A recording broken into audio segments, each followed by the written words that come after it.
Now back to Joan Esposito, live, local, and progressive on WCPT 820.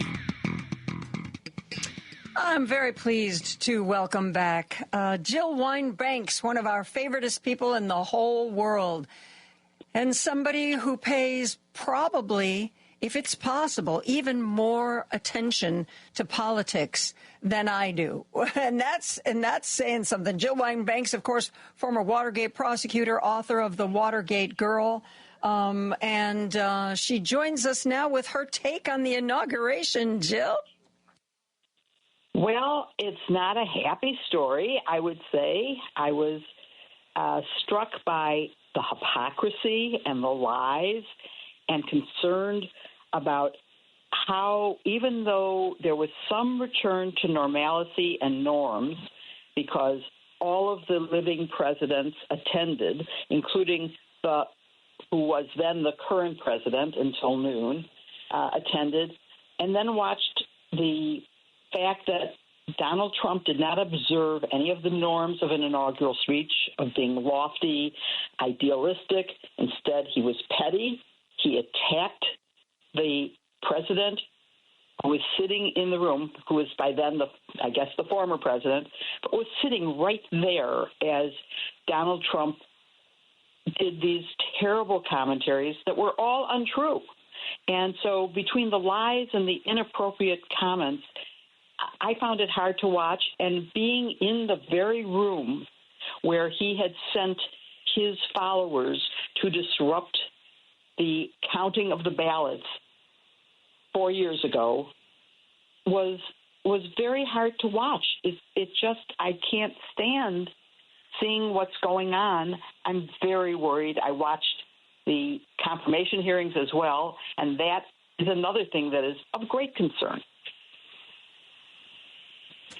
Everything is of great concern. And as I've told the audience, I think, we have to pace ourselves. We have to find the area that means the most to us. Because, Jill, I see every indication that this is going to be worse than the last Trump administration. He didn't know what he was doing.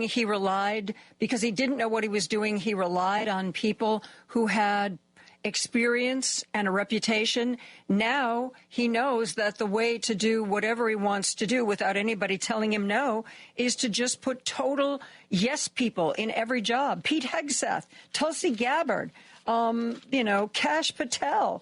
They're not going to say, Mr. President, that's illegal. You can't do that. I share your view 100%. I think that the best advice you just said is focus on one thing you care about, because dictators try to overwhelm you. They issue a fire hose all at once.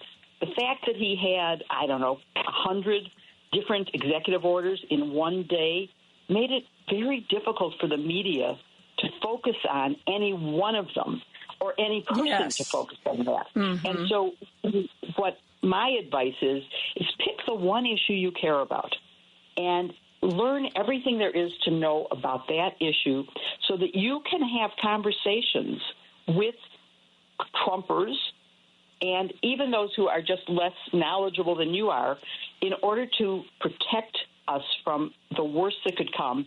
But you're also right that with Project 2025 now on full display of implementation, he is prepared to do the worst that can possibly be done. And his choices, his nominees, I did write an op-ed for U.S. News and World Report about Pam Bondi. I was tempted to write one about Pete Hegseth because my experience in the Pentagon makes me see how very important that one is as well. It is hard to know where to focus, and so you have to just pick one or two things that you can focus on and just stay current on those. That doesn't mean we can ignore, as people are doing, we can't ignore all the other horrible things that are happening, because if we do, they get what they set out to do, and we don't want that to happen. Yeah. I thought that after we got rid of Matt Gaetz, I really thought Pete Hegseth would be the next one to drop out. But instead, in true Trumpian fashion, he doubled down and he was like, I am not quitting. And I would love to know the conversation that someone had with Republican Senator Joni Ernst, who made it clear at the beginning that she was revolted. She was disgusted by the nomination of Pete Hegseth. And now she has announced that she will vote for him. I think that means we're going to get Bobby Kennedy. I'm afraid that means we're going to get Kash Patel and that we're going to get Tulsi Gabbard. This whole John Thune, we're the Senate and we have to go through the proper chambers and we will interview these people. They're not going to. They're going to rubber stamp it. One of them even said, well, you might think that, you might think that these people are bad. And frankly, we might think these people are bad, but he's the president and he wants them. I mean, yeah, they are caving in. And again, I don't know why. Why are they caving in? What does he have on any or all of them that they have no say-so? Sorry about that. How can they, in the face of Elon Musk saluting Nazi style at a public event, not a campaign event, but part of the inaugural, how can they be doing this and thinking that it's okay and that everyone's going to accept it? Well, they're probably right. People are accepting it. I don't, and I want to know why other people are. I'm appalled. And hey, Jill. Let me just say, I worked in the Pentagon. I worked on women in combat in the Pentagon. I worked on sexual assault in the military. And that was very recently under the Obama administration. And the other was under the Carter administration. And his views, Pete Hegseth's view on women in combat is so retrograde, so sexist, so misogynistic, and so factually incorrect that alone should disqualify him, to say nothing of his drinking problem or of his money management problem. Those are things that you can't elevate someone who couldn't manage a small, not-for-profit, to heading the largest federal agency that we have, the Department of Defense. Jill, a girlfriend just sent me a breaking New York Times story that apparently posted about 20 minutes ago. I don't know. I want Washington and the atmosphere right now. So I want you to tell me if you think this is going to make a difference. Like I said, the New York Times posted this about 25 minutes ago. An ex-sister-in-law of Pete Hegseth's submitted a sworn statement to senators today that accused Mr. Hegseth, of course, the nominee for Secretary of Defense, of being so, quote, abusive, unquote, toward his second wife that she once hid in a closet from him and had a safe word to call for help if she needed to get away from him. In a Capitol Hill office this afternoon, senators were reviewing the affidavit from Danielle Dietrich Hegseth, the former wife of Mr. Hegseth's brother, which describes erratic and aggressive behavior by Pete Hegseth that caused his second wife to fear for her safety. According to a copy obtained by The Times, it also asserts that he frequently drank to excess, both in public and private, including one occasion she witnessed when he was wearing his military uniform. The allegations, which Mr. Hegseth has denied,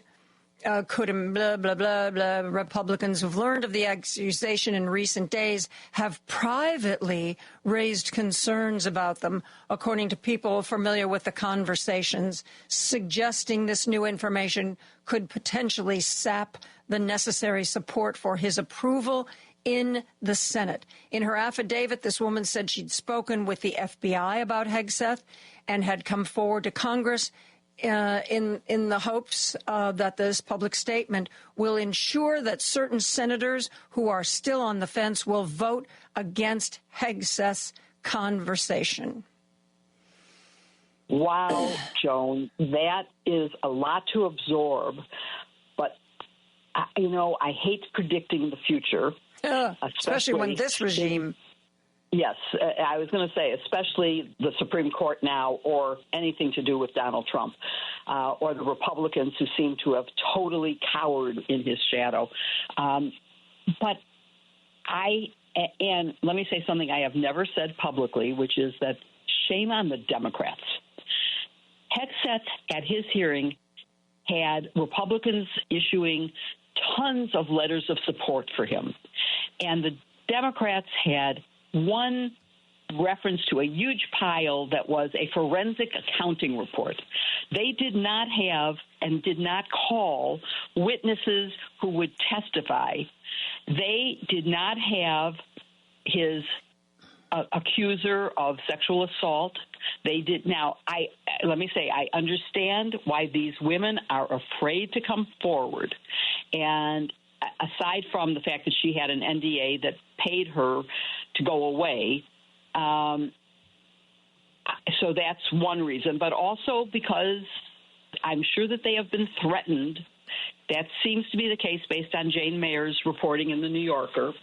And so I understand fully why. And also, all you have to do is look at Anita Hill and Christine Blasey Ford and how they were treated when they came forward in similar circumstances.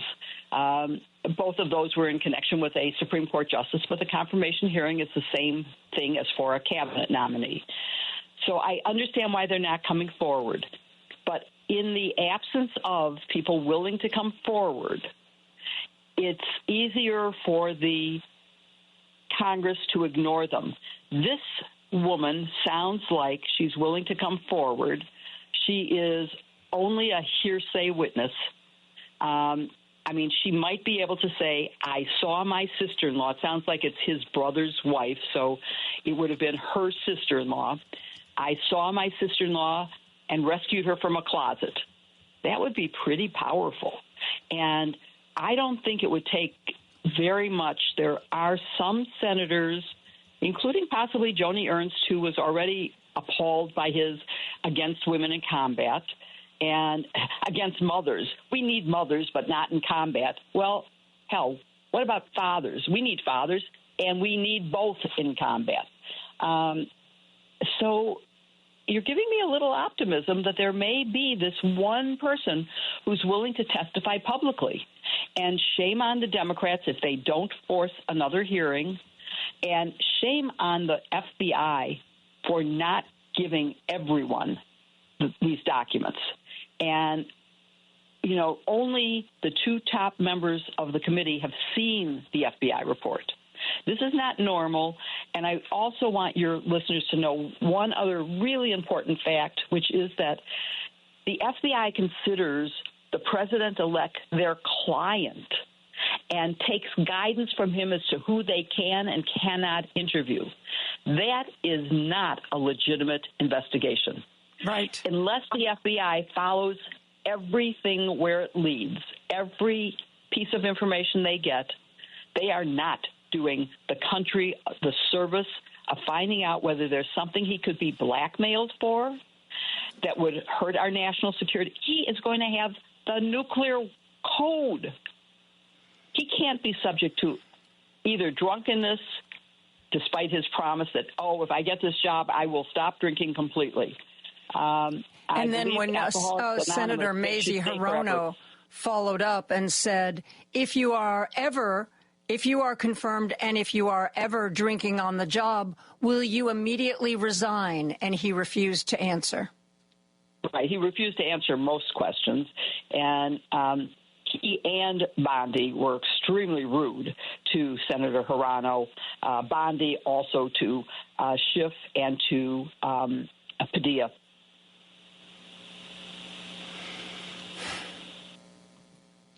Paul, did we just lose Jill?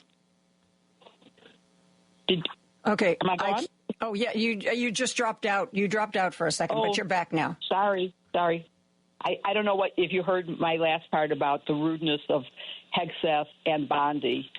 You said Bondi, yeah. Yeah, Bondi was horrible to Hirono and to Padilla and Schiff. Talked over them, ignored their questions, showed, in my view, a complete disdain for the process and complete disqualification of someone who is qualified to be the Attorney General and to work in a bipartisan way. Yeah. Well, do you really think there's going to be anything bipartisan? No, I don't. But there are some things like the Intelligence Committee, which must be. And by the way, I think our Senator Duckworth did a great job on Hegseth. Oh, yeah. In questioning him about the members of the ASEAN and also some other military organizations he'd have to work with, and he couldn't even name the members, let alone would he be able to negotiate with them. I mean, she did a great job. Thank you. I mean, thank you, Senator. It doesn't take a military expert or a lawyer to listen to this guy and read about this guy and say to yourself, this is a wholly unqualified man.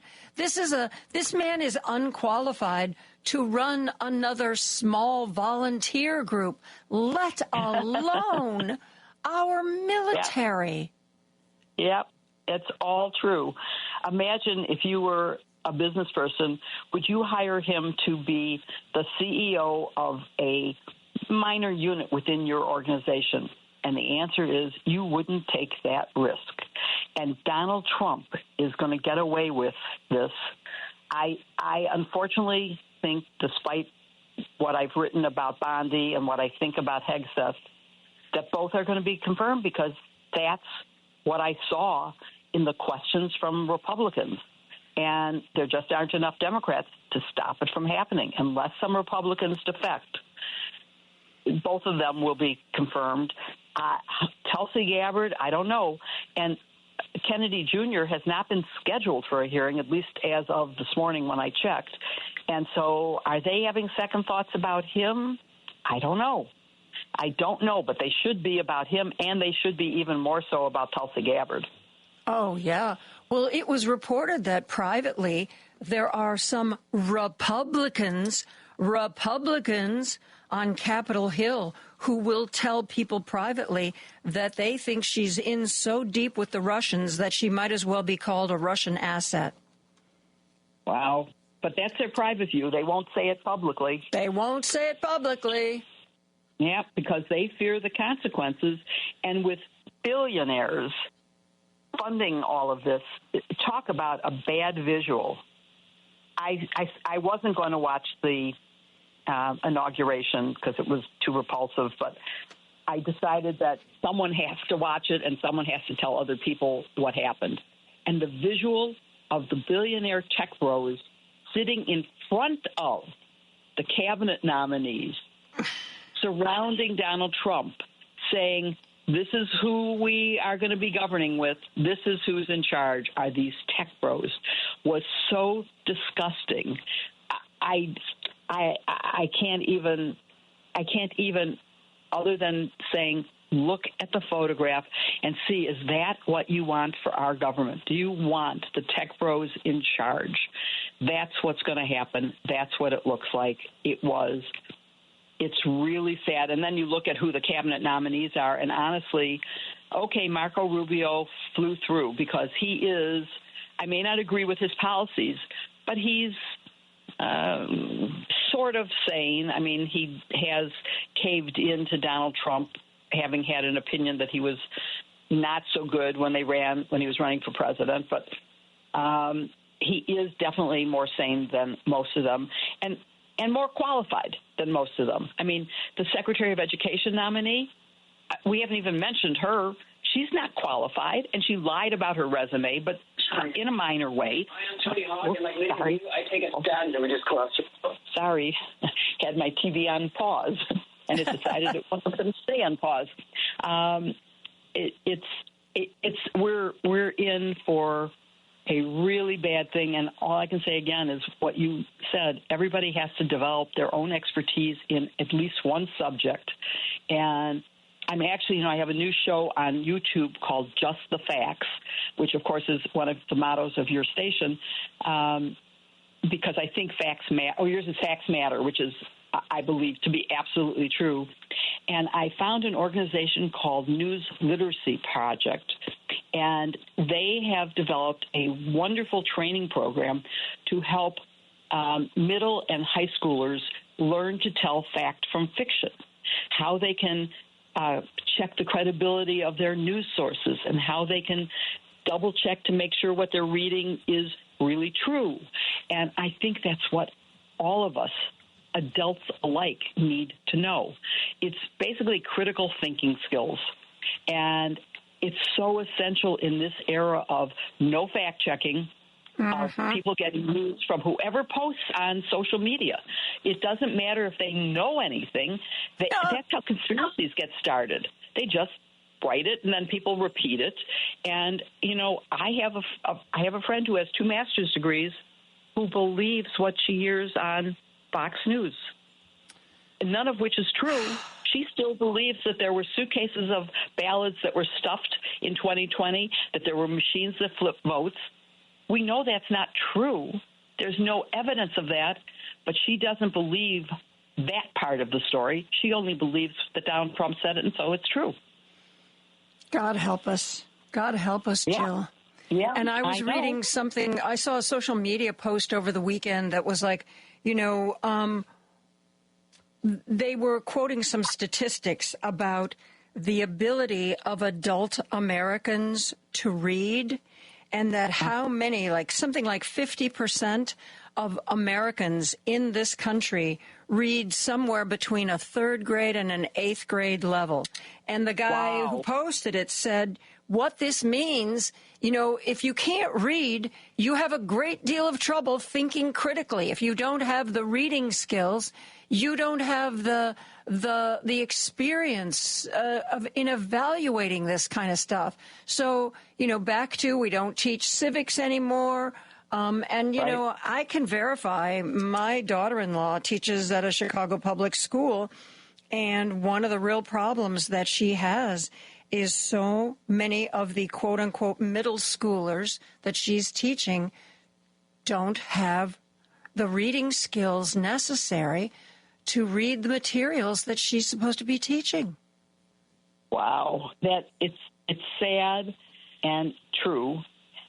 But my point is that even those who can read at, let's say, an 8th grade level, which should be sufficient to understand the world around you, they only read what is bias confirming their bias.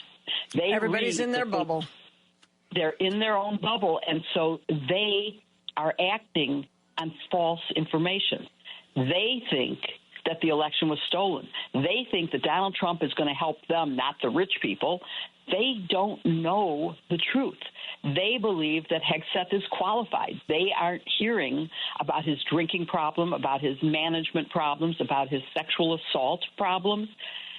That's the problem. They believe his denial. Oh, I'm innocent. Oh, I'll stop drinking. I mean, do they not know anything about Alcoholics Anonymous and that it is a lifetime commitment to go to meetings and stay clean? There's no answer to this except to say we all have to be vigilant. And frankly, I believe that for the next 2 years, the Democrats need to have a better message, not better values. I think the Democratic Party's values are precisely the right policies to match the problems that we're facing. But they're not communicating it through the right channels or in the right language to reach people at their emotional gut level and to convince them that Congress has to be changed. Not just the federal Congress, the House and the Senate must become Democratic in order to prevent the final 2 years of the Trump administration, assuming he doesn't amend the Constitution in his own mind to allow him to stay longer, or because his vice president, who has even worse views, takes over. We need a Congress that will rebuff those bad acts. He withdrew from the Paris Climate Accord. Yeah. He stopped the electric car mandate, endangering all of our lives. He is trying to say that he has the power to change the name of the Gulf of Mexico and to eliminate birthright citizenship. These are ridiculous. They are ridiculous. Go after the Panama Canal. I think one of the things that I'm going to do after the dust settles a little bit is I'm going to say these are the things, the executive orders that he tried to put through. These are ones being challenged in court. And these are the ones where everybody's just laughing at him. Anyway, Jill, we're over our time. I got to go. Wow. Thank you so much for being here. Always a pleasure, my friend. My pleasure. I always enjoy talking to you, Joan. Thank you. Thank you for being so smart.